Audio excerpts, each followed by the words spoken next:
e colocar no... Ah, vai. Começou a gravação, né? Pessoal, boa noite. Meu nome é Paulo Souza, serei o mediador aqui do nosso encontro do Cineclube Vladimir Carvalho. O Cineclube ele é mantido pela Biblioteca Salomão Malina e pela Fundação Astrogildo Pereira. Nós continuamos ainda com o problema de acesso ao Zoom, então nossas reuniões, por enquanto, não estão sendo transmitidas ao vivo no YouTube, mas estão sendo gravadas e postadas posteriormente no canal do YouTube da Fundação, no canal da Biblioteca Salomão Malina. Caso você acompanhe a gente aqui e está sentindo falta das lives, o mais breve possível, assim que as situações forem resolvidas, a gente vai estar voltando com os encontros ao vivo. E caso você esteja vendo essa gravação, se você quiser fazer parte do nosso grupo do WhatsApp para fazer parte desses encontros dentro das salas virtuais, basta entrar em contato através das redes sociais da Biblioteca Salomão Malina, que a gente vai estar te orientando para fazer parte aqui dos nossos encontros. Hoje, antes de eu passar a palavra aqui para a Lília, eu quero pedir desculpas antecipadamente. Minha câmera acabou de dar problema e ficaria aqui somente com a minha fotinha mesmo durante as minhas falas. Mas, para a gente não delongar muito, Lilian, por favor, a fala é toda sua. Obrigada, Paulo. Boa noite a todos, boa tarde aos que estão aqui no Hemisfério Norte, ou depende, né, do lugar do Hemisfério Norte. É sempre um prazer estar aqui para falar com vocês sobre cinema, para pensar a vida, e hoje, especialmente, para a gente pensar as nossas sociedades contemporâneas e a natureza humana. Como disse o Paulo, quer dizer, o Paulo não falou isso, mas eu vou falar agora, a gente vai falar do filme Nuremberg, que é um filme de 2025, dirigido e escrito por James Vanderbilt, estrelado pelo Russell Crowe e também por Rami Malek, dois bons atores, sendo que o Russell Crowe é um espetáculo à parte. E o filme é baseado em um livro que se chama The Nazi and the Psychiatrist, de 2013, escrito por Jack Elha. O filme conta a história real de Douglas Kelly, um psiquiatra americano que foi selecionado para avaliar 22 nazistas que aguardavam julgamento, né, pelos crimes de guerra. E entre eles estava o Hermann Göring, fundador da Gestapo, líder do Partido Nacional Socialista dos Trabalhadores Alemães, comandante-chefe da Luftwaffe, a Força Aérea Alemã, e o número 2 na linha de sucessão do Reich. Por vários anos, ele foi o braço direito do Hitler, né? A trama do filme, então, vai acompanhar o trabalho desse psiquiatra para tentar entender as mentes dos nazistas e também, ou principalmente, para evitar que eles tirem as próprias vidas antes do julgamento, assim como já tinha feito naquela época Hitler, Goebbels e Himmler. E a ideia do promotor americano Robert Jackson era justamente que eles não se matassem para que não fossem transformados em mártires, e sim que eles fossem julgados e assumissem seus crimes perante o mundo e fossem, por isso, exemplarmente punidos, né? Então, obviamente, Nuremberg é um filme sobre guerra, especificamente sobre a Segunda Guerra Mundial, sobre as consequências dessa guerra, mas mais do que tudo, é um filme que percorre a mente humana, em todas as suas oscilações, na tentativa de entender a natureza do mal, ou seja, o que faz aquelas pessoas aparentemente comuns agirem de uma forma tão cruel, tão desumana. O longa tenta compreender também essas consequências, né, as consequências do vazio do pensamento, né, ou seja, do não pensar, do apenas aceitar. Algo muito bem explicado já por Hannah Arendt em seu famoso Banalidade do Mal, né, que é um conceito que está presente, eu acho que em cada linha do roteiro desse filme. E para mostrar tudo isso, o diretor foca principalmente nas cenas dos diálogos entre o Dr. Kelly e Göring, sempre na cela do prisioneiro, né, um espaço claustrofóbico que coloca os dois cara a cara. Ali não tem para onde correr. É falar ou falar, dissimular ou dissimular, e é um jogo, né, dos dois, um jogo de poder, de dominância. E essas cenas na cela, elas são a coluna vertebral do filme, né? Tudo gira em torno desses encontros. Claro que a gente vê cenas lá fora e tudo, mas sempre a gente volta para essa cela, que é onde acontece esse maior jogo aí de dominação. Então, ali naquele espaço tão fechado, acontece quase que a gente pode dizer que um tipo de queda de braço ali entre os dois, que alternam essas posições de dominância, né? Uma hora o psiquiatra comanda, outra hora o Göring comanda, sendo que o Göring comanda mais que o psiquiatra, né? E para demonstrar tudo isso nesse espaço tão pequeno como é essa cela, o Vanderbilt recorreu principalmente à variação de ângulo e de posicionamento de câmera, além, é claro, da grande atuação dos atores e da iluminação. Mas é esse jogo sutil de movimento, de posicionamento de câmera, na verdade, que vai, aos poucos, construindo a narrativa que se quer mostrar ali de dominação, né? Quem domina quem em cada cena. E no início, por exemplo, o Göring aparece de pé. Nas primeiras trocas ali, ele aparece de pé, filmado em contra-plongé, né, com a câmera de baixo para cima, o que dá a ele esse aspecto de grandeza, né? É ele quem está dominando ali o espaço. Ele é o que detém o poder ali naquele momento. E algumas vezes esse jogo se inverte. E aí o Göring fica sentado e o Dr. Kelly fica em pé e ele assume o comando. O Göring é filmado em plongé, que é de cima para baixo. Então, ali ele fica diminuído. E isso vai acontecer ao longo de todo o filme. Então, esse jogo é muito importante, né? Por exemplo, quando o Göring afirma que ele vai se colocar, nunca vai se colocar contra o Führer, nem que isso favorecesse, e essa é uma informação crucial que vai ser usada lá na frente, no julgamento. Nessa cena, ele está sentado e o psiquiatra está de pé. Então, ele está numa posição de inferioridade, porque ali ele, de alguma maneira, ele foi mais vulnerável, ele entregou uma informação super importante. Então, isso vai acontecendo muito, e, inclusive, também há momentos em que os dois estão no mesmo nível, né? Os olhares deles estão exatamente na mesma posição, eles são filmados na mesma altura, como quando eles estão jogando carta.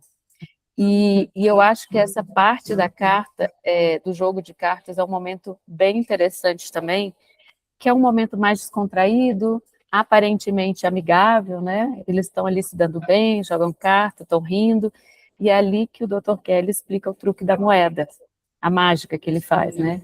E é um truque, quando ele explica que é um truque que só funciona porque as pessoas querem acreditar no truque, né? Você distrai os olhos da plateia, fazendo todo mundo olhar para uma mão só, ou seja, só para um lado, e a outra mão, o outro lado, ele é esquecido, ele é apagado. E isso é uma metáfora muito boa para falar da polarização promovida pelos regimes totalitários e, infelizmente, hoje também pelas redes sociais, né, que é essa ferramenta tão crucial hoje em dia para o controle das mentes humanas, né? Então, os dois estão ali, sentados cara a cara, né, frente a frente. E, nesse momento, o Göring desmascara o doutor também, dizendo que, no fundo, ele também está ali porque ele quer ser um grande homem.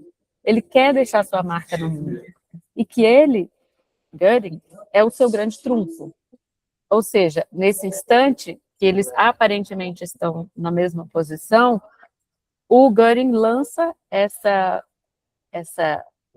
isca, digamos, e que coloca o Kelly também numa situação de desconforto, de se autoanalisar e de perceber que ele também tem essa vaidade e também sonha com a grandeza, né? De alguma maneira, dentro das devidas proporções.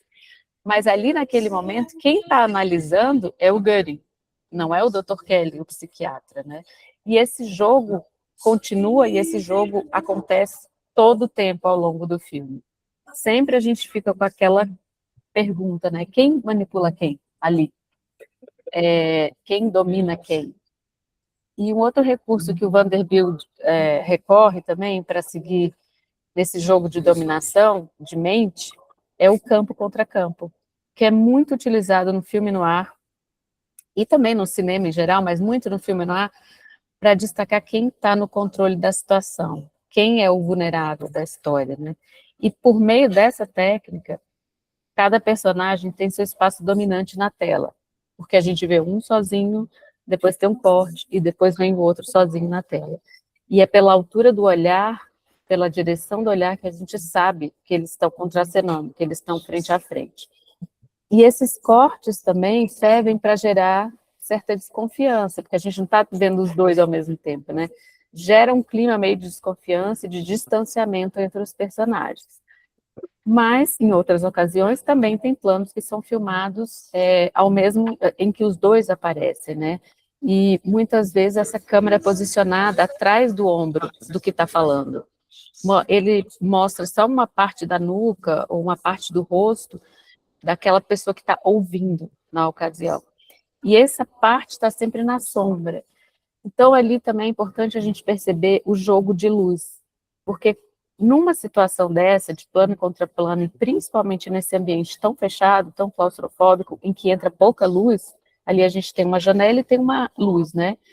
Ambas com grades. Então, a luz também entra sempre cortada, separada em feixes, né?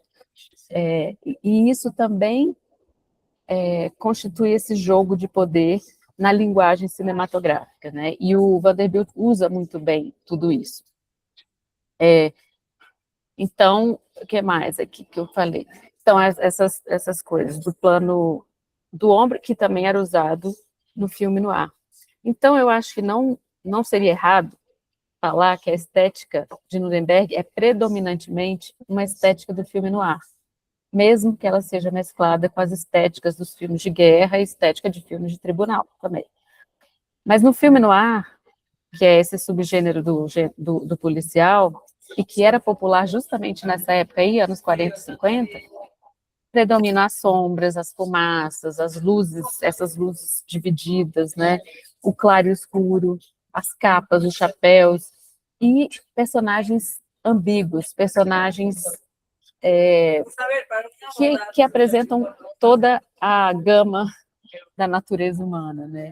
Esses filmes lá, eles tinham sempre um anti-herói, e eu acho que o filme que a gente assiste também tem isso, porque a gente tem o psiquiatra como personagem principal junto com o Göring, e o Göring é uma personagem que, apesar de ser um monstro, ele tem aquele charme da inteligência, do saber o que está falando, do manipular com inteligência.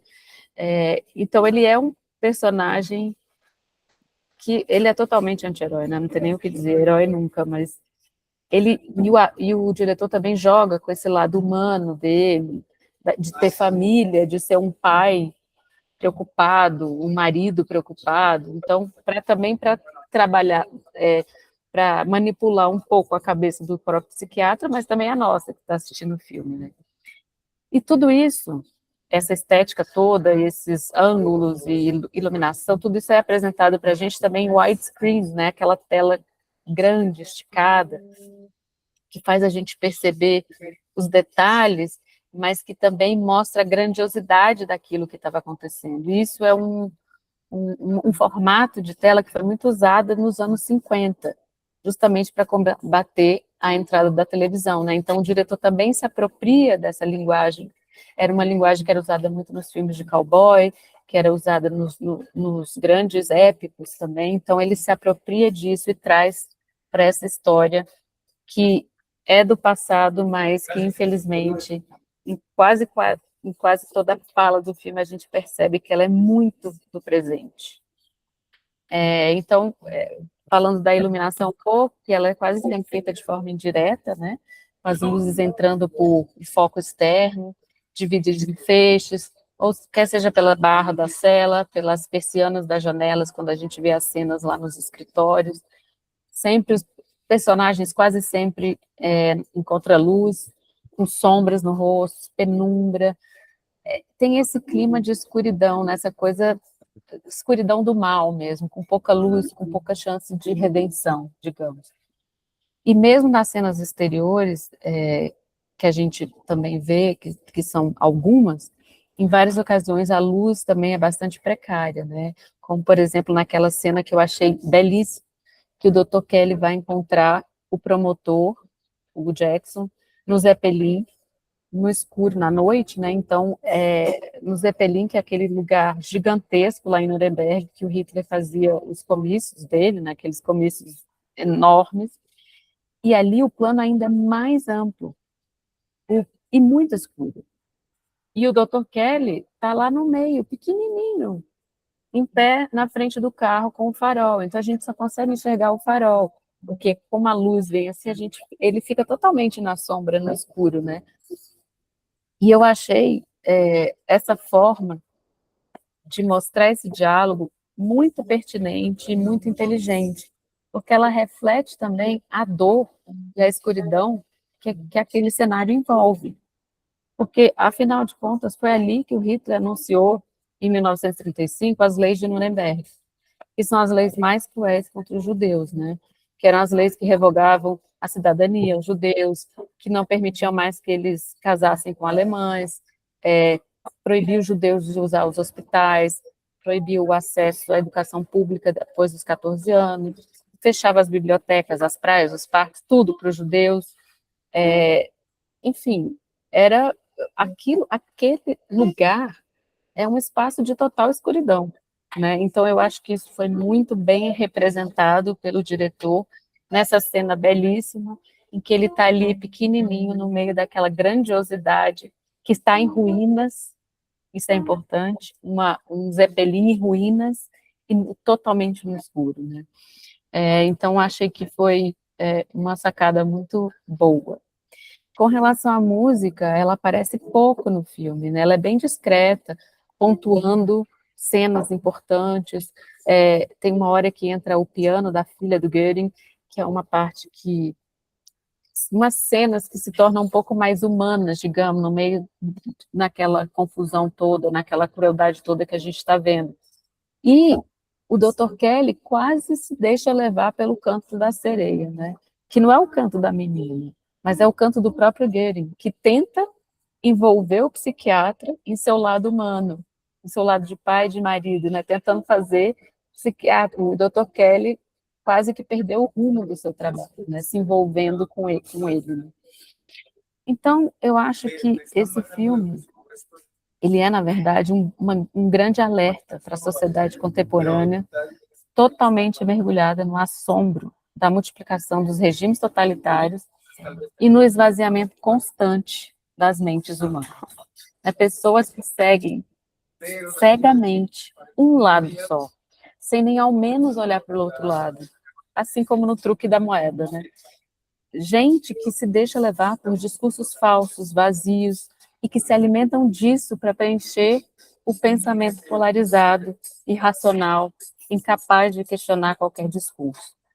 Então, Nuremberg mostra também para a gente não está longe de repetir os erros da Segunda Guerra Mundial, e isso é muito triste e preocupante. E a cada nova guerra que se explode por aí, né, a gente avança mais uma casa no jogo da destruição da humanidade.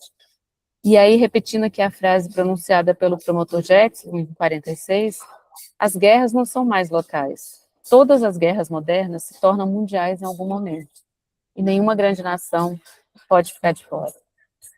E o mais louco de tudo, eu acho, como diz o Dr. Kelly na entrevista que ele dá lá no fim do filme, é uma rádio americana, os nazistas não são casos isolados.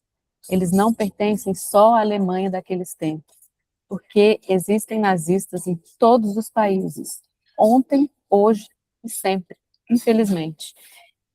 E para piorar, os padrões das personalidades dessa gente, os padrões são simples. São pessoas que querem estar no poder, que alimentam o ódio da população para conseguir as suas conquistas, né? E se a gente tem a ilusão de que a gente vai reconhecer essas pessoas de início, a gente está muito enganado.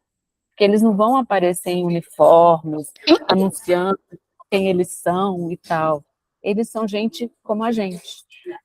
Gente com fome de crescimento, fome de poder, vontade de deixar o nome marcado na história. E isso é muito, muito preocupante. Então, eu acho que está mais do que na hora da gente abrir os olhos, ocupar o vazio das nossas mentes com um pensamento crítico, com sensatez e com serenidade. E que bom que a gente tem esse grupo aqui, onde a gente pode exercer isso em todos os nossos encontros. E é isso, muito obrigada, e que a gente pense muito sobre esse filme. Lívia, muito obrigado, como sempre, arrasando nas análises dos filmes. Espera aí que tem um bebê chorando aqui. Perdão. Mas eu gostaria de saber quem gostaria de começar fazendo o debate, né, falando sobre suas percepções sobre o filme. Alguém gostaria de começar? Se não, eu faço da forma que geralmente eu faço, que é seguindo aqui a minha tela, quem está em primeiro, segundo, e vou chamando os nomes, pode ser? Olha, como você achar melhor, viu? Porque eu tô louca para colocar fogo no parquinho. Então podemos começar com você, Sônia. Sônia, eu estou ansiosa para ouvir o que você vai falar, porque eu já imaginei isso. Qualquer coisa a gente pode botar água no parquinho ou deixar o parquinho pegar fogo. Aí a gente Olha vê como é que o grupo reage. Eu acho que a Hannah Arendt, é isso? Ela prestou um grande desserviço à humanidade com a história da banalidade do mal. Na minha opinião, que já viu o mal se manifestando de muitas formas, mas de muitas formas. Não só a do fascismo, mas as pequenas, médias manifestações do mal, e que leiam muita literatura, não existe banalidade do mal. Existe o mal, como não existe escalas do racismo. Existe racismo.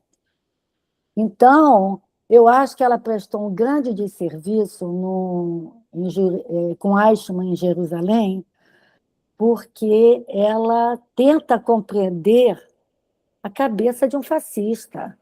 Gente, um fascista é um fascista porque ele gosta de ser fascista, ele tem poder para ser fascista, ele é mau porque ele é mau, ele escolhe um alvo, os que estão do lado dele são os dele, e os que estão do outro é para ser destruído. Então, ela fez E o pior é o seguinte, as pessoas continuam repetindo isso. Olha, eu sofri uma perda muito grande com a morte da minha irmã. Quando a minha irmã entrou no túnel, já não ia sair mais do túnel, eu sabia que ela não ia sair mais do túnel, para ter gente na família que ainda tinha dúvida, eu fui para o Centro Cultural Banco do Brasil e eu li da primeira à última página 2 livros. Um, Mila 18, sobre a resistência judaica no gueto de Varsóvia. E o outro, A Banalidade do Mal.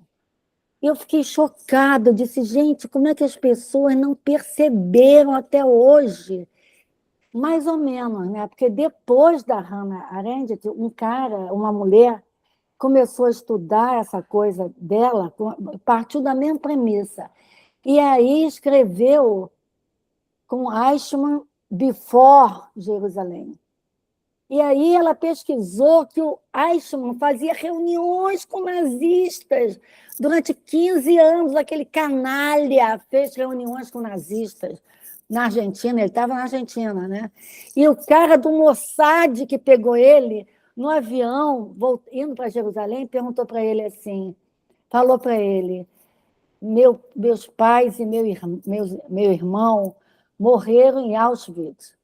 E aí ele respondeu, sinto muito, mas eles eram judeus, não eram?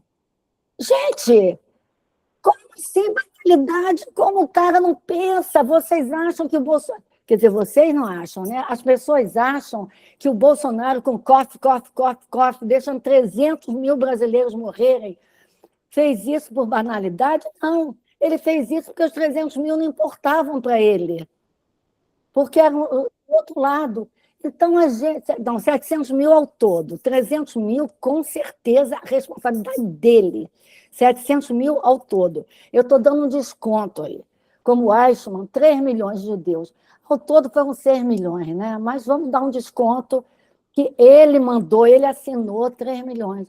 Então, eu acho que Nuremberg, eu achei um filme extraordinário, apesar de que eu não vi no cinema, me poupei desse desgosto. Eu aluguei o filme na Prime por R$ 14,90 e vi de 2 etapas.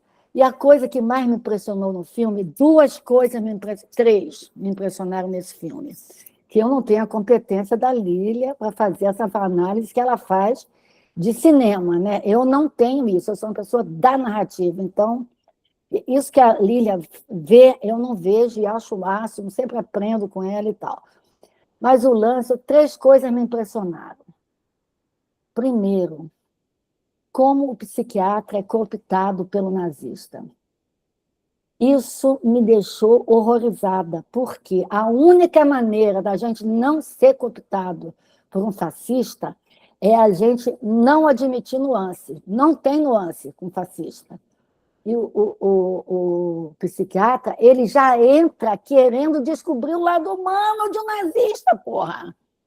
Então, ele já está vendido ali. Primeira coisa. A segunda coisa que me impressionou é como é perigoso a gente ver nuances, porque nuance leva a gente para o cinismo, e o cinismo leva a gente para compactuar com o inimigo. Ele dá aquela declaração, porque ele estava bêbado, mas ele dá uma declaração que está nas primeiras páginas no dia seguinte. Ele tinha que ser expulso do exército mesmo, porque ele era um babaca, ele era um idiota.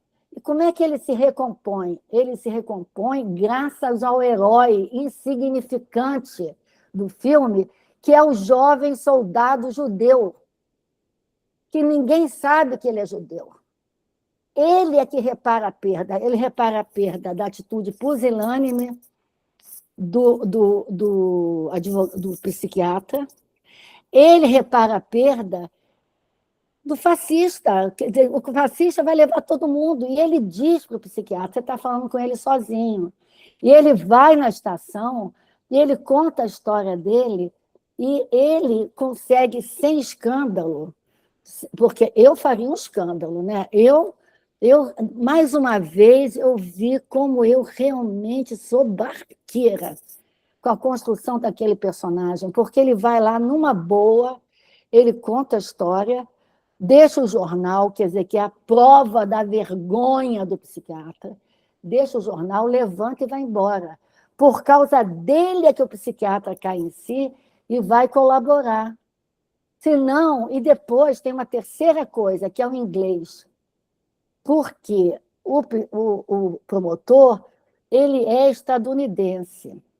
Os Estados Unidos têm um problema grave, que nós também temos, nós brasileiros, que é acreditar no indivíduo. Gente, o indivíduo não existe. O indivíduo não merece ser prioridade. Os estadunidenses acreditam nisso. Então, o inglês, quando vê que aquele cara ali, com aqueles modos, com aquela lady que ele vai perder, ele levanta e vai dando porrada, porrada, porrada, porrada, até que o cara diz que ficaria do lado do Hitler. Quer dizer, se não fosse o herói reparando a perda, primeiro o soldado, depois ele, aí você diz assim, não, mas o promotor, toda a narrativa é construída pelo esforço do promotor. Mas o promotor, toda pessoa, todo guerreiro esforçado, ele comete altos e baixos, né? Ele chantageia o Papa, é um alto. E ele fica pisando em ovos com aquele canalha, é um baixo. E o inglês, não. O inglês vem de um país que fez pacto com os nazistas. Então, ele sabe que ou eles ganham ou eles ganham. Por isso que ele parte para a porrada. Então, eu fiquei meio apavorada com esse filme, sabia? Porque eu falei, gente, nós estamos vivendo isso. Se a gente baixar, olha, se a gente tiver 1 minuto de nuance, 1 minuto de compreensão pelo ponto de vista dos outros, nós estamos ferrados. Nós estamos ferrados. A gente não pode, não pode, não pode, não pode. Porque Nuremberg, nisso o bêbado psiquiatra tem razão, Nuremberg é aqui. Quer dizer, não vai ser aqui, porque nós nunca teremos coragem na nossa cultura de fazer Nuremberg, né? Nunca. Os argentinos tiveram, mas nós, os chilenos, os mexicanos, nós não temos, a nossa cultura não permite essa coragem. Então, a gente nunca fará. Então, é melhor a gente evitar chegar lá de novo, né? Porque o Orbán levou 16 anos no poder, gente. Se a gente perde agora, não vai ser só 4 anos, não, vai ser mais. Bom, enfim, é isso. Eu sabia, tá vendo? Eu não disse que ia botar fogo no parquinho, né? Eu queria só fazer uma pergunta para você, Sônia, com relação a tudo isso que você disse. Você acha que as pessoas já nascem más? Essa pessoa, tipo os nazistas, né? Eles já nascem maus? Olha só, eu tive um cunhado, eu falei isso no enterro da minha irmã, que ele dizia que eu e minha irmã éramos marxistas, leninistas, macumbeiras. Eu venho de uma família espírita, sincrética, espírita macumbeira. Eu estudei no mestrado e no doutorado 3 epopeias e 16 tragédias gregas. E li muito Monteiro Lobato. Então, eu tenho uma formação grega, né, da mitologia grega forte. Eu acho que a alma é má. Eu acho que a alma é má, passa 500 anos lá, isso é o que eu acho, isso é crença. É o meu lado macumbeiro, meu lado marxista-leninista diz que a gente não pode perder essa batalha, mas o meu lado macumbeiro acha que a gente vem com o código do ser, com o combinado, chega aqui, a gente segue o que a nossa alma gosta e quer. A nossa alma gosta de prepotência, a gente se alia aos prepotentes. Eu acredito em karma, acredito em reencarnação. Então, as pessoas nascem mais. Eu acho que algumas, se você der isso aqui de chance, olha, isso de chance, elas serão mais. Bom, enfim, crença é crença, né? Depois eu quero falar. Não, perfeito. O Eliseu levantou a mão, aí pode falar o Eliseu e você na sequência, tá, Vânia? Eliseu, tá desligado o microfone. Obrigado, Paulo. Gente, mais uma vez eu não tive possibilidade de assistir o filme, mas eu já assisti com a Lília agora, como sempre, né? E fiquei muito contente com a fala da Sônia. Não concordo em tudo com o que a Sônia colocou, mas ultimamente eu tenho me apresentado como um comuna heterodoxo, porque, além de não ser ateu, eu sou reencarnacionista, Eu também. né? Então, agora, eu tenho para mim, eu discordo de Sônia com relação, por uma questão de crença, eu penso que toda essência ela é pura. Aí eu acho que tem até um pouco de Rousseau na história, né? É o meu posicionamento. E na exposição da Lilian, me chamou a atenção na hora que ela coloca que o psiquiatra quase vacila, né? E entra na jogada do cara lá, eu me lembrei de uma reflexão que não tem nada a ver com o nosso contexto, mas um cara chamado Eliphas Levi. Esse cara era um cara que escrevia sobre o ocultismo e num dos livros dele, chamado Dogma e Ritual da Alta Magia, no capítulo 5, ele fala a seguinte frase, que a diferença entre o mago e o feiticeiro é que o feiticeiro é um escravo do demônio e o mago serve-se do demônio. Então, se você não vacilar, se você não tomar cuidado, você cai na armadilha e vira um escravo do demônio e deixa de servir-se dele. Eu não penso que a realidade seja dicotômica, que o mundo se divida entre bem e mal. Acho que o Menes era um grande idiota. Né? Eu não vejo a coisa dessa forma.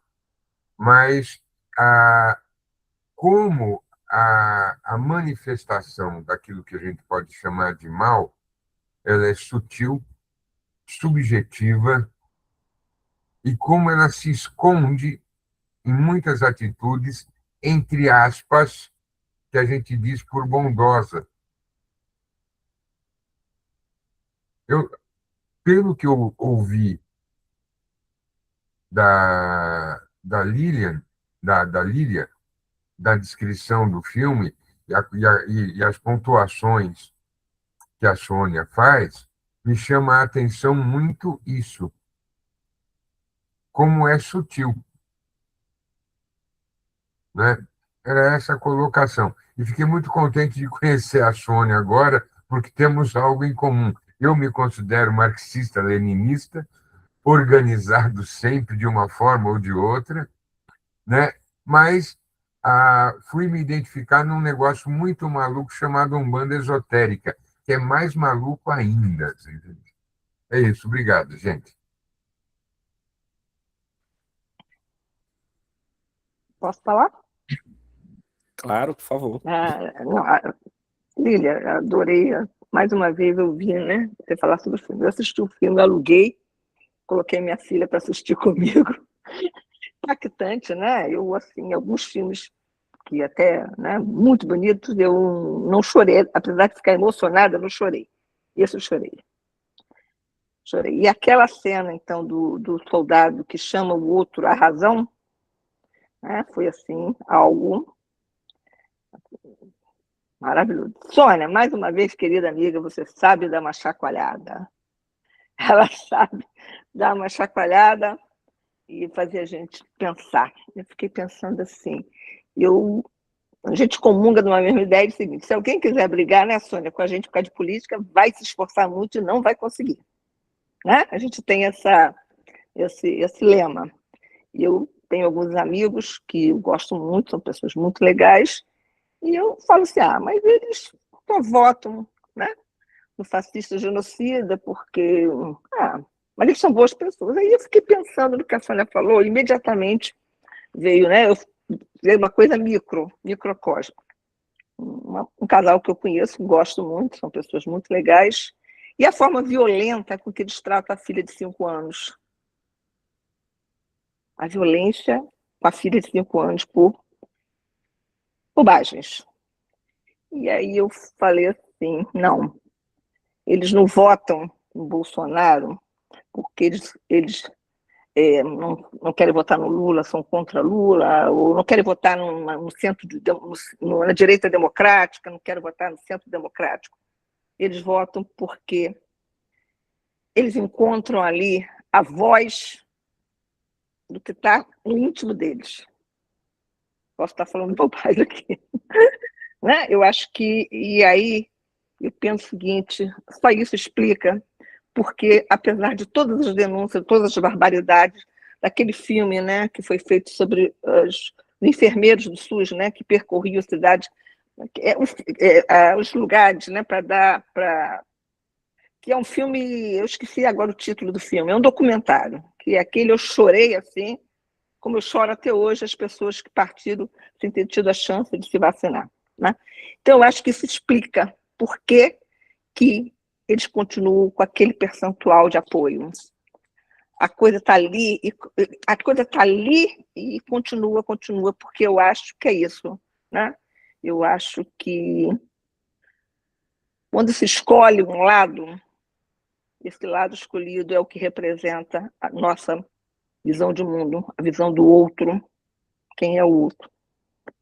Eu acho que o filme, assim, eu chorei até porque, além de, né, tocar questões muito, eu fui professora de história, né, e essa coisa, que a gente está vivendo isso hoje, né? A gente está vivendo um momento muito, muito terrível, né? A gente está vendo que está se caminhando a passos largos, está se caminhando a passos largos para esse abismo, está se caminhando. Ó, é isso.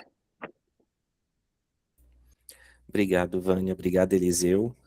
Eu vou seguir aqui a ordem que está na minha tela. Mauro, você gostaria de fazer seus comentários?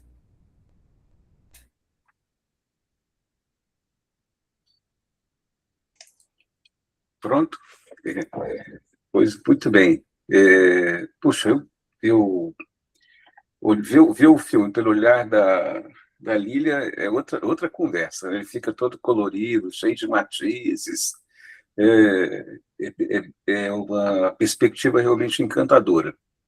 Muito, muito legal. E sempre se encontra coisas boas no filme, mesmo que não tenha gostado, como é o meu caso. Eu achei que é um filme muito fraco. Eu não gostei da pegada da direção. Acho que a história, por exemplo, desse diretor não tem muita substância. Ele foi um roteirista de filmes menores, nenhuma obra-prima que mereça grandes relevos. E percebi também, quer dizer, num olhar mais politizado, que é um filme que veio justamente num momento em que você tem ataques cruéis, né, de Israel lá na Palestina, um genocídio claro e evidente, conhecido pelo mundo inteiro, ataques a um país que estava tranquilo lá na sua situação, foi o Irã, destruição de uma escola com 180 crianças mortas e tudo mais aí, a maior potência do mundo querendo atacar Groenlândia, atacar Cuba, meter o pé para tudo quanto é lado. E aí vem um filme que é justamente evocar o papel patriótico e salvador dos Estados Unidos na Segunda Guerra, que não é algo completamente verdadeiro, né? Porque quem, de fato, chegou em Berlim foram as tropas da União Soviética e tudo mais.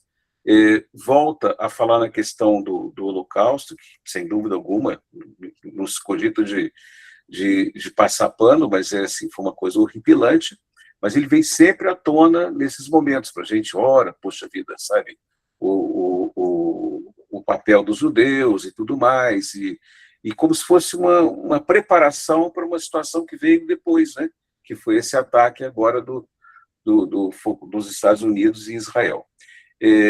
Por acaso, em 2023, foi lançado um filme na Rússia, também com o mesmo tema de Nuremberg. Só que, assim, é uma pegada completamente diferente, né? Foca um pouquinho lá do tribunal, depois vira uma história de ação e mudando toda a situação, justamente para criar um ambiente propício à invasão da Ucrânia, que também foi utilizado como propaganda lá. Então, assim, isso é um método normal de que a gente tem aí de usar o cinema para essas coisas, para essas motivações.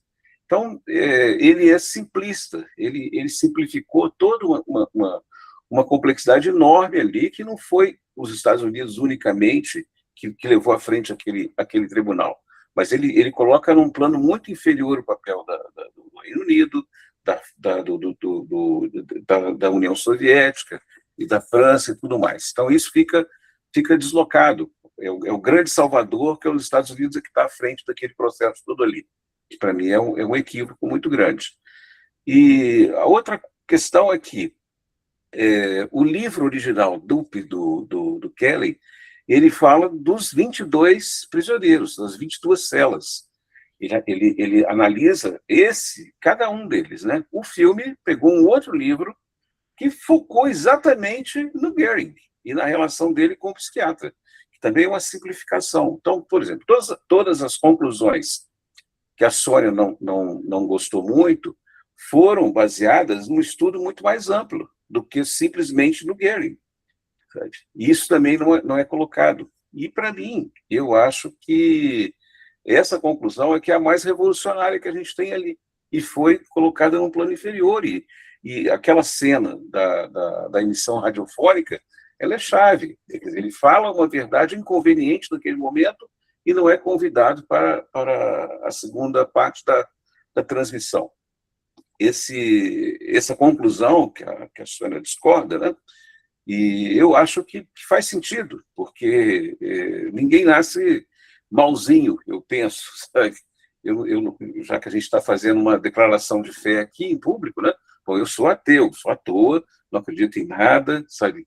Não, vim de não sei onde, e não vou para lugar nenhum, e ponto final. Acho que cada dia é um presente, é uma maravilha ter consciência disso, e pronto. Mas eu acho que todo mundo tem o direito de estar nesse mundo e de uma maneira, digamos assim, sem estar com esse carimbo. Olha, você no passado ou numa vida passada você fez mal, então você vai ter que pagar. Não, acho não. Todo mundo nasce, sabe, limpinho, bonitinho e tudo mais. Não acredito dessa tese de que existe esse mal intrínseco. Acho que é fruto muito da sociedade que a gente vive. Enfim, essa tese, ela para mim, ela é importante justamente para analisar, por exemplo, um Trump, um Netanyahu, sabe? Poxa, eles são os protótipos de um Goering. É o mesmo método, sabe? Eles não estão... Poxa, está fazendo... Um defende um extermínio da Palestina inteira. O outro fala que vai destruir uma civilização. Ele falou que ia destruir o Irã inteiro. Assim, isso para mim é que é o mais perigoso e que foi pouco focado no filme. Assim, o que poderia ter de mais interessante nisso, que seria essa conclusão, né, ficou um pouco deslocada no filme. Então, eu sinceramente eu achei que tem qualidades técnicas excelentes, a fotografia, aqueles tons todos são muito bonitos, né? O desempenho do Russell Crowe é fantástico, é volumoso, e ganha todas as cenas em que ele aparece, né? Mas acho que ele foi empobrecido, ele não foi tão bom quanto o tema merecia ser visto.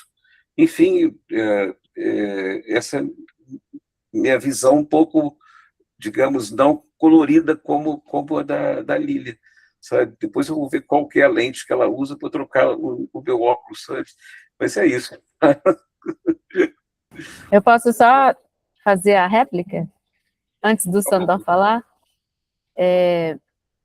Eu queria aqui defender o diretor como diretor de cinema, sem falar em ideologias nem nada. O diretor, qualquer diretor, tem a liberdade de escolher o recorte que ele vai dar. Então, não necessariamente o filme vai abarcar tudo. E eu acho que ele escolheu esse recorte, que é fazer análise dessa relação entre o Goering e o Dr. Kelly. Então, as outras coisas que você gostaria de ter visto ali na tela, talvez nem coubessem ali naquele filme. Então, eu acho que isso também tem muito a ver com escolhas que um diretor tem que fazer, porque quando você conta uma história que é tão ampla, tão imensa, tão cheia de nuances e camadas, é complicado. Eu não sei, acho que a Sônia até pode falar melhor sobre isso, porque ela é diretora de cinema também, e é escritora. Mas quando você conta uma história, você escolhe, né? E eu acho que ele foi por esse caminho. Concordo totalmente que é muito apropriado para o período e que pode funcionar sim como uma propaganda em defesa do que está acontecendo aí hoje em dia, embora eu acho que a gente não pode cair na armadilha também de colocar tudo em caixas muito separadas e achar que o que o Netanyahu faz como se refere plenamente aos judeus. Tá? Uma coisa são os judeus, outra coisa é o Netanyahu. Um é um chefe de Estado, outro é a população. Porque senão a gente pode ser comparado a Bolsonaro. Vocês querem ser comparados ao Bolsonaro? Ele foi nosso presidente, fez um monte de besteira, fez todas as atrocidades que ele fez, e a gente, por isso, tem que levar a culpa. Então, eu acho que a gente tem que ter muito cuidado também nas análises que a gente faz hoje. Perfeito. Sem dúvida, mas eu não estou... A minha questão é em relação ao sionismo, não é contra o judeu. Vai ver outra história. Tá?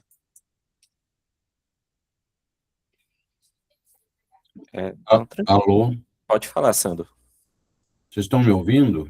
Sim. Não houve meio... É como se fosse contra a Revolução Francesa. O sionismo já realizou seu objetivo, que era fundar o Estado de Israel. Não adianta dizer, não, eu não sou antissemita, eu não sou contra os judeus, eu sou antissionista. O sionismo já não adianta mais como argumento, eles já ganharam. Eles fizeram o Estado de Israel. Então, não existe isso. Eu acho que é um argumento falso. Com todo o respeito que eu tenho a você, Mauro, eu não faria essa colocação se você não tivesse falado a palavra sionismo. Sionismo é inapropriado, eu acho.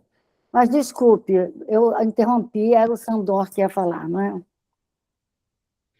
Não, tudo bem, pode continuar. Não, eu já incendiei o parquinho aqui uma vez, eu só incendiei o parquinho uma vez por noite.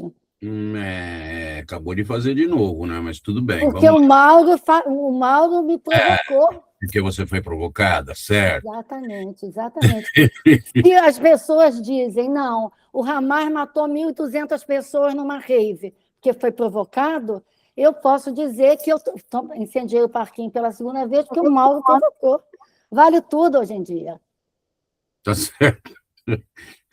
Bom, gente, eu vou ser breve, mas vou ser breve por uma coisa que me foi roubada. A opinião do Mauro, com pouquíssimas diferenças, ela me representa muito em termos do filme.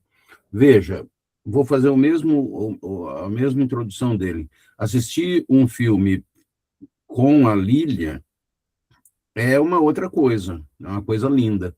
Eu fiquei lembrando das questões dos planos, dos enquadramentos e tudo mais, e não tenho dúvida de que, sob esse ponto de vista técnico-autoral, é um grande filme. No mais, eu acho ele um pouco mais do mesmo. Olha, eu vou fazer um filme sobre Nuremberg. Eu vou pegar um cara e vou botar nós, os americanos, na função de entrar dentro da cabeça desse cara. Para quê? Não sei muito bem. Né? Então, eu achei,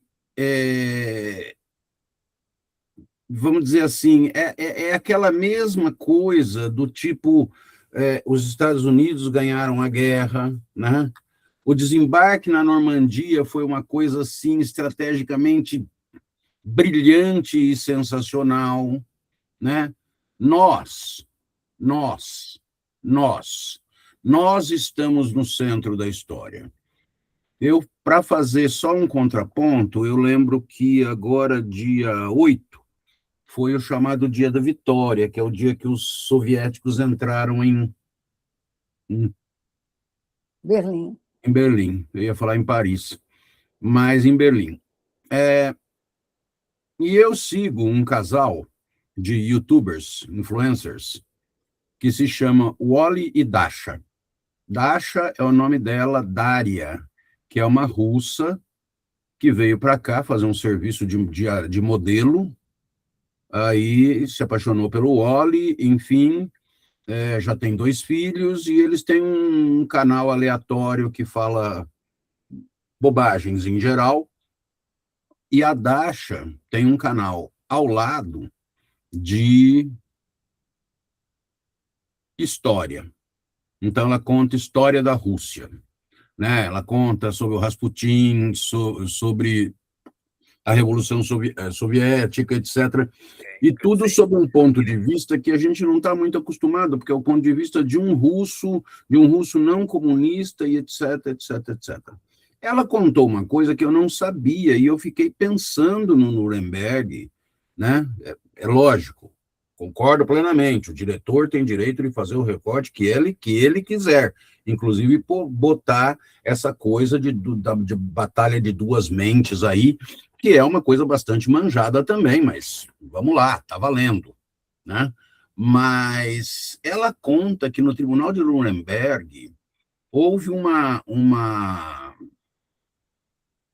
vamos dizer, uma estratégia da acusação, especialmente dos advogados soviéticos, que foi uma coisa de cinema, de filme da Netflix, de seriado de Law and Order, que é aquela famosa última testemunha que chega num julgamento que está amarrado, né?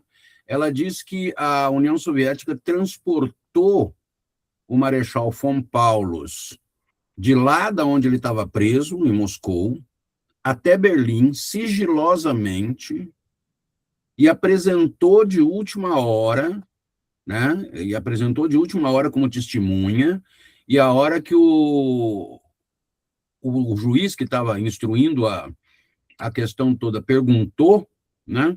Pô, mas quantos dias agora nós vamos levar para trazer essa testemunha misteriosa? O cara vira e fala assim, nenhum dia, ela está aqui. E aí entra o marechal nazista e tal. Não estou falando que isso deveria estar no filme. Não. Mas essa forma de abordar coisas como sempre nós, o Ocidente, somos os heróis, empobrece muito, né? Empobrece muito a coisa. Você pega, faz um filme sobre uma batalha de egos, lógico que o Göring devia ter um ego bem bacana, o cidadão lá que era o psiquiatra, que, aliás, mudava de lado com a maior tranquilidade, né? Quer dizer, olha, eu sou aqui um profissional da mente, etc, etc. Sim, claro, serei um espião para vocês e falarei, né? Então, eu achei, nesse sentido, que eu achei meio que mais ou menos que ele não entregou aquilo que ele poderia. Quer dizer, um filme portentoso, um filme longo, de 2 horas e meia, né? E eu acho que ele acabou entregando uma mercadoria da qual a gente não precisava. Com toda a qualidade, muito bem embrulhada, com fitinhas, papel bonito, tudo lustroso e tudo mais, mas assim, a história não me convenceu de jeito nenhum. É isso.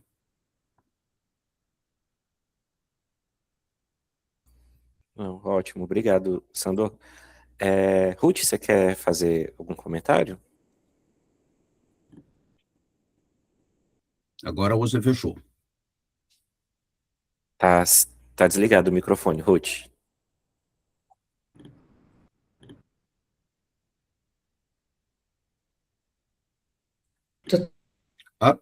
Quase. Fala alguma coisa. Não, Não, parece que ele tá ligando e desligando, né? Exatamente. Ele está ligando e, ao mesmo tempo, já pula para trás. Lília, hoje a tecnologia tá inimiga de todos. Agora acho que foi Deu. Ruth. Vamos ver se ele para. Eu vou ficar segurando aqui, porque daí... Pronto. Então, não, quero falar assim... Nossa, maravilhosa a Lívia, como sempre, né, Lívia? Você, assim, faz a gente enxergar o filme, tudo que a gente não viu, dá vontade de assistir de novo para daí ver, né? Não, eu acho assim... eu já tinha visto esse filme, Nuremberg, nessa versão soviética, né? Então, eles fizeram um filme também chamado Nuremberg, onde eles passam, inclusive, aquelas cenas que eles passam verídicas, né, gravadas nos campos de concentração, aquelas coisas, tudo eles passam nesse filme. Eu acho que eu assisti naquele CPU, alguma coisa assim, mas tem um filme que chama Nuremberg também, e que dá mais ênfase também para aquela assistente lá do promotor. Caramba, eu tenho que ficar segurando, que coisa incrível. Que dá assim, muita ênfase.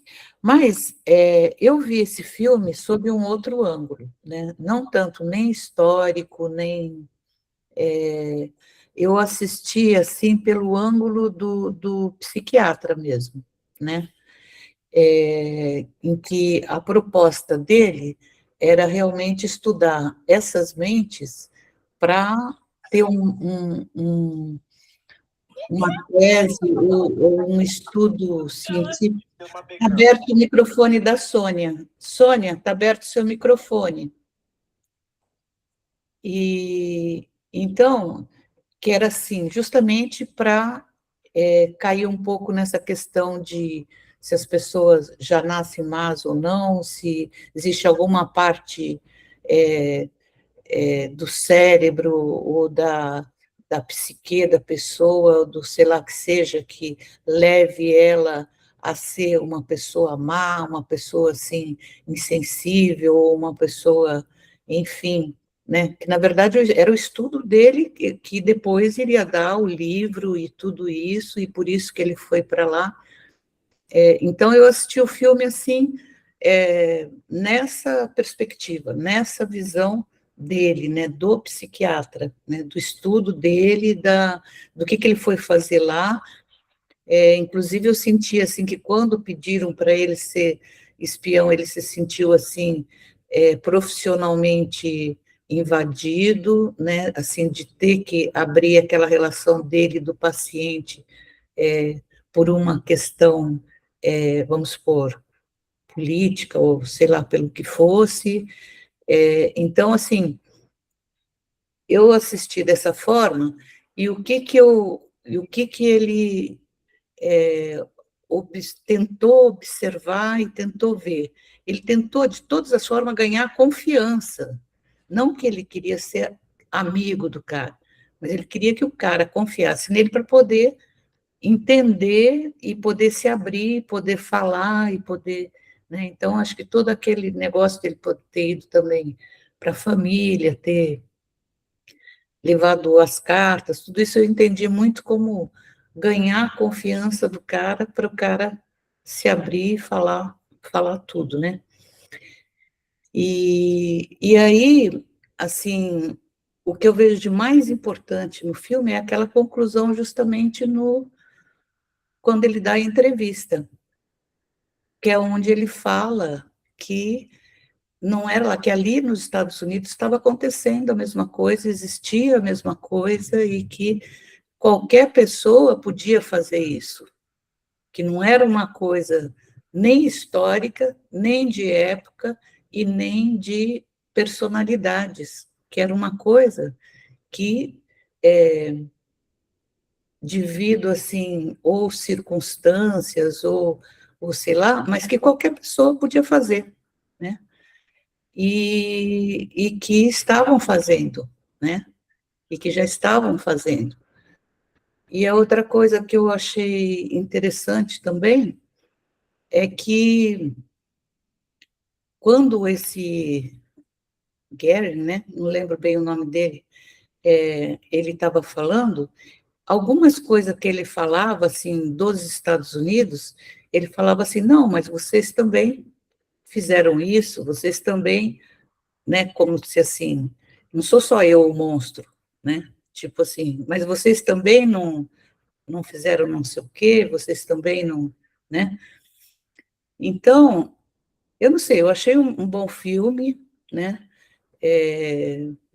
E os atores também muito bons, e assim, eu acho que teve muito esse negócio da ética também, né? Porque tinha um outro psiquiatra que ele simplesmente queria, assim, não, ele é nazista, não sei o quê, vamos lá, vamos, não sei o quê.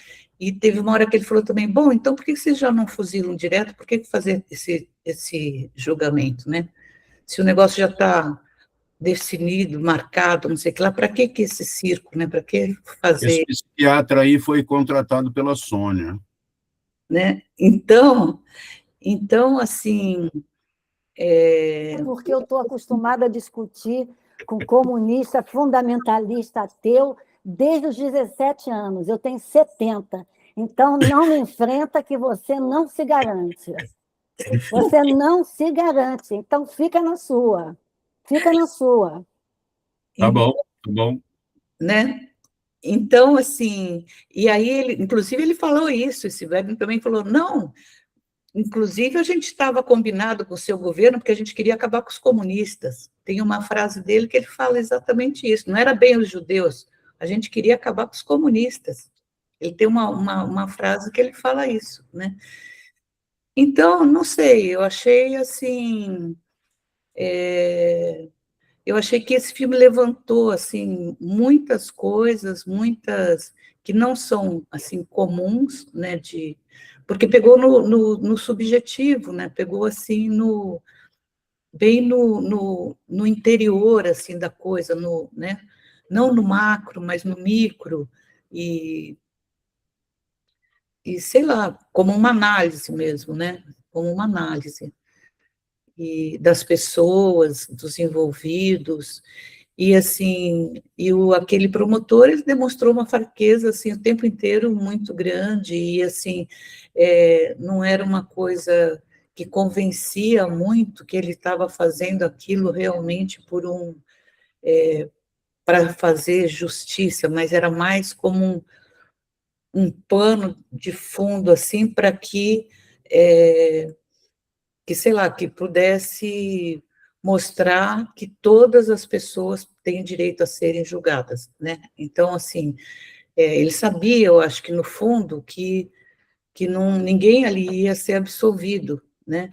Mas que todo mundo ia morrer depois de um julgamento para não fazer igual ao que estavam fazendo que fizeram com os judeus, ou que fizeram com, sei lá, com todo mundo, né? Então, ele queria, na verdade, colocar que deveria ter um sistema internacional de justiça que não só cuidasse cada um do seu país dentro de si, mas que pudesse haver também algum controle internacional sobre o que alguém faz num país onde, sei lá, tem barbaridades, onde qualquer coisa, e que não é aquela coisa de cada um cuida do seu, que a humanidade é meio que tem que ter uma, uma,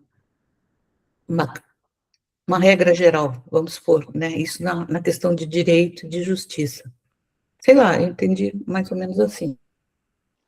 Só para tirar uma dúvida, o Tribunal de Haia foi criado a partir daí, né? O Tribunal de Nuremberg, não foi? Né? Foi. Porque até ele fala no trecho do filme que não existia um arcabouço jurídico para dar conta daqueles crimes. Ainda não existia. Foi algo assim, ou né, se existia genocídio, mas ainda não era naquela dimensão, ou não sabido, né? Sempre existiu, né? Sempre existiu, mas assim, não assim, sabido, né? Eu acho que tem uma coisa importante nisso que a Ruth falou, que a Aninha está falando agora, que é o lance de ter aqueles caras precisavam ser julgados. Isso é dito também no filme. Acho que pelo promotor. E isso, a Alemanha é um país que faz uma autocrítica histórica como ninguém. Nenhum país do mundo fez autocrítica histórica. As crianças são ensinadas desde pequenas nas escolas alemãs. Eu sei porque meus netos, inclusive, estudaram na Corcovado, aqui no Rio. Eles, desde pequenos, eles estudam o que foi o nazismo. E o Partido Nazista é proibido na Alemanha, tem uma associação lá, né, que o Trump apoia, mas eles são presos, né? Eles levantam a cabeça, o pessoal vai lá e prende. Então, eu acho que precisava ter o julgamento. Inclusive, a Angela Merkel pediu, né? Pediu perdão à humanidade, né? É terrível, ela antes. Agora, só uma coisa assim, um dado assim, não sei. Aquele psiquiatra, né? Ele fica dividido porque existe uma coisa, né? Eu fiz direito, eu não atuo, não milito nada do direito, infelizmente, e que ao padre, o médico, ele não tem que falar o que foi falado para ele. Por dever de ofício, ele pode silenciar. Complicado. Então, é uma coisa complicada, né? A posição, eu não tô justificando o médico, não, o psiquiatra, não. Mas é um dilema. Ele vivia também um dilema ali, né? Ele viveu um conflito ali que acho que o outro, né, o rapaz que faz ele escolher, né? seria... Mas, assim, no final ele colaborou, ele cooperou, né? Quer dizer, ele Porque o rapaz obriga, né, Ruth? O rapaz obriga. do código de ética dele, do juramento dele, de tudo isso, e enfim. É uma coisa que eu descobri no outro dia, não sei se tem alguém aí para falar e eu estou atrapalhando. Eu acho que a última pessoa, Sônia, seria a Dora. Dora, você quer compartilhar também? Dora? Eu não estou vendo a Dora, né? Estou vendo uma lâmpada. Vocês estão vendo uma lâmpada? Tô vendo também a lâmpada. Eu acredito que ela Ela tá está sem áudio. assim, eu acho que ela deve estar acompanhando. Mas, Sônia, se você quiser falar, porque a gente também já está chegando bem no nosso horário. Eu estou aqui indecisa porque não sei se vocês sabem que o nome Asperger, o pessoal fala, síndrome de Asperger, não sei o que mais, é porque o Asperger era o psicólogo, o médico, não sei, que durante o nazismo ele selecionava os autistas para irem para as câmaras de gás, né? Então, ele acumulou estudos.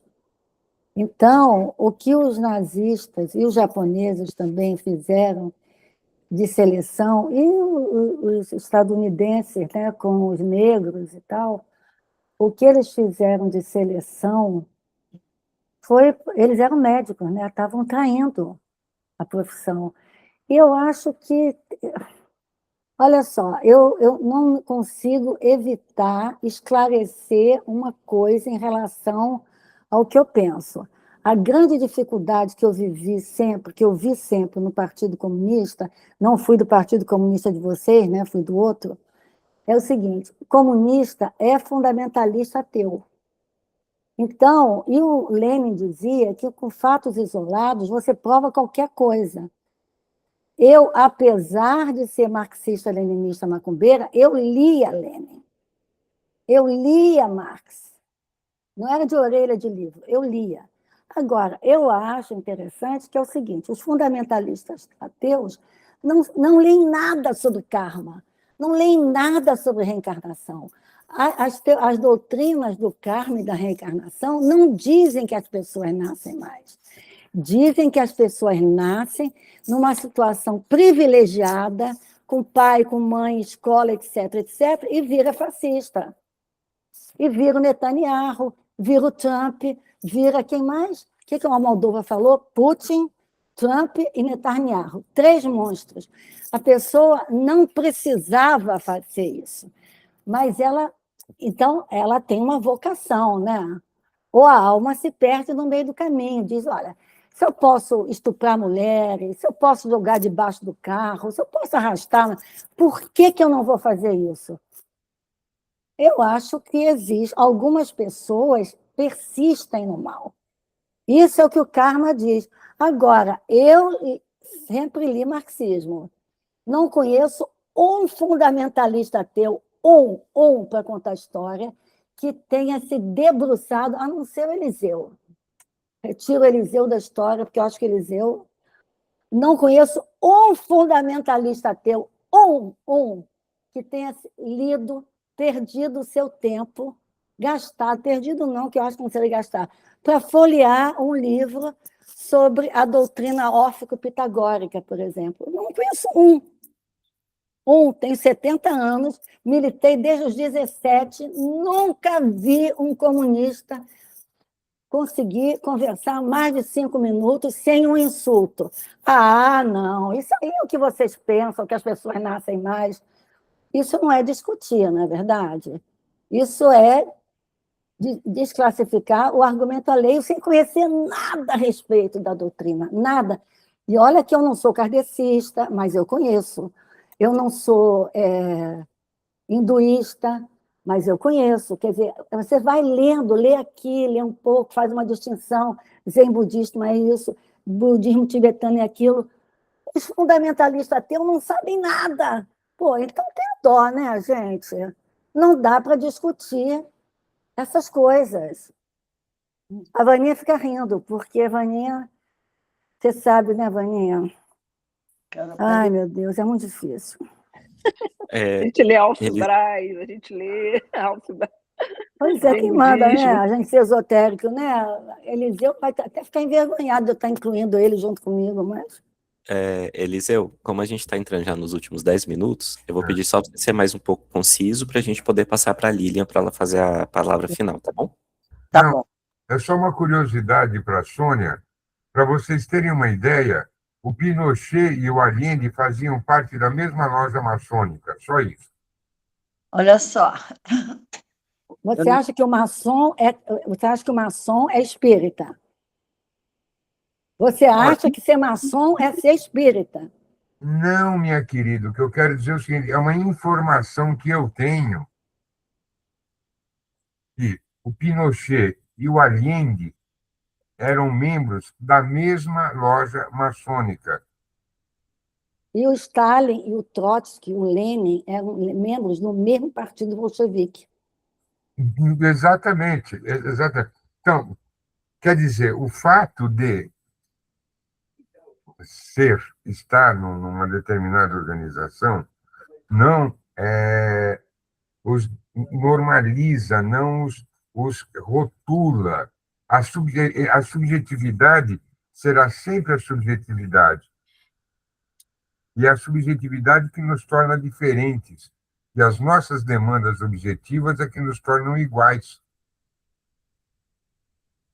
E a nossa subjetividade que nos torna diferentes. É a minha percepção. Eu apenas coloquei a informação. Pinochet e Allende eram membros, e digo mais, quando o Allende era venerável da loja dele, o vice dele era o Pinochet. Eu sei porque eu conheci um cara que frequentou essa mesma loja, que foi visitar a minha loja. Por isso. Eu não entendo nada de maçonaria, então eu nem me Guevara, atreveria.